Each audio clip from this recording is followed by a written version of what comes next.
আগামী শুক্রবার, এই শুক্রবার থেকে আগামী শুক্রবারের মধ্যে সরকার যদি সুনির্দিষ্ট কোনো তথ্য বা সুনির্দিষ্ট সময়সীমা প্রণয়ন করতে না পারে, বাংলাদেশের জনগণকে সাথে নিয়ে আমরা এই শাহবাগে অবস্থান কর্মসূচি দিতে বাধ্য হব।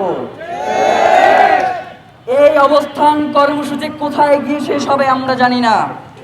গতবার বলেছেন আমাদের কাছে তদন্ত রিপোর্ট আছে, এইখানে বোম ব্লাস্ট হইতে পারে। জনগণের কথা চিন্তা করে আমরা সেই সময় অবস্থান কর্মসূচি প্রত্যাহার করেছিলাম। এইবার তোমার গোয়েন্দা সংস্থা, তোমার সন্ত্রাসী বাহিনীর মাধ্যমে কত বোম আমাদের উপরে মারতে পারো আমরা দেখব।